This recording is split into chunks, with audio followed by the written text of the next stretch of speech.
what do I see happening? People are moving out of the cities. People are scrambling for side hustles, second jobs. People, I've heard talk about that they're considering that they may start taking up theft, because they don't know what else to do. People are starting to feel pushed into this corner and they don't know how to react. There's people that are talking about moving out of the country because the US is so unaffordable, and they're starting to look at other places like Mexico and other places in Central America and South America and other countries in Europe even. So if you're thinking, hey, this is really getting hard, are other people going through this? Yeah, a lot of people are really struggling right now. We've been living frugally for years, and even we've been seeing that there are things right now that we have a hard time getting around, when it comes to buying things, because we need to get certain items and then the price is just so high. And of course, with the tariffs, things are going to go up even more.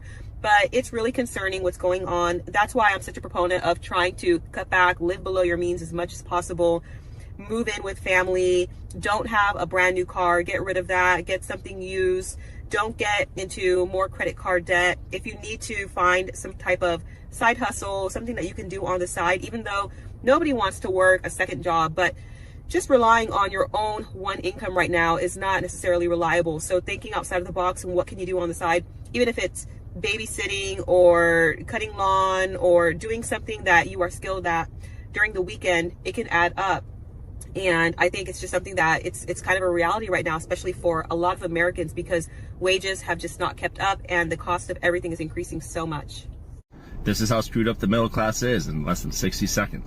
I got a friend, him and his wife make about $120,000 a year each. They're very educated, very smart, very hardworking. Not the average American, but we're going to go off of them. So they make $120 a year each. That's $240. They have a credit score of almost 750 combined.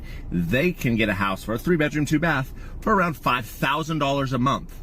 How is a basic middle class person supposed to live and afford a 3-bedroom, 2-bath house in Washington State when it's $700,000 and it's $5,000 a month, and a basic family makes probably roughly $80,000 combined, if not $120 combined, and that's at $60,000 a year. So if you make $60,000 a year, you and your wife combined, you still cannot afford to live in a 3-bedroom, 2-bath house if you're middle class American. I told myself I would never cry on the internet because I think that's so lame, but I just got our rent renewal thing for our apartment complex, and it's going up by $300 a month.